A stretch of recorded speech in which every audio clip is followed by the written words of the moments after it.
Asiakaspalvelu on tärkeä osa jokaista yritystä, riippumatta siitä, onko asiakas yksityishenkilö tai toinen yritys.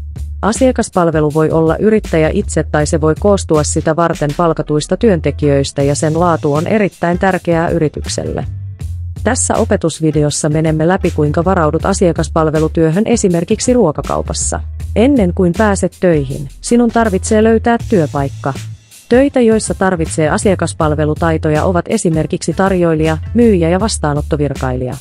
Voit löytää työpaikkoja monesta eri lähteestä. Tässä pari esimerkkiä. Hyviä kykyjä ja taitoja asiakaspalveluun ovat ihmistaidot, stressin sietäminen, selkeä puhe ja tiedonhakutaidot. Lähialueen tuntemus on myös hyödyllistä. Asiakaspalvelussa paikan päällä on tärkeää, että asiakkaat tunnistavat sinut työntekijäksi.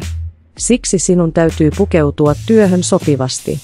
Pikaruokalaan ei kannata mennä puku päällä ja hotelliin shortseissa ja hihattomassa. Jos et saa töistä vaatteita, mieti etukäteen, mitä tarvitset töissä. Jos sinun tarvitsee kantaa paljon tarvikkeita, ota housut, joissa on paljon taskuja.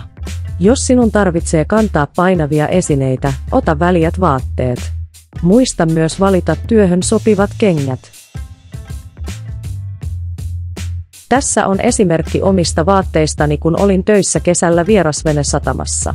Musta paita, jossa on firman logo. Punaiset shortsit, jotka näkyy kauas. Mustat aurinkolasit ja musta lippis kirkkaan auringon takia. Vaatteissa ei ole muita logoja.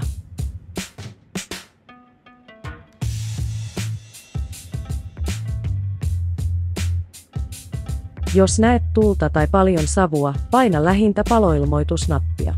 Jos palo on pieni, aloita alkusammutus. Etsi lähin palosammutin, jonka tunnistat punaisesta väristä ja tästä kyytistä. Irrota sokka. Osoita letku tulen juureen. Paina kahvaa ja heiluta letkua sivulta sivulle.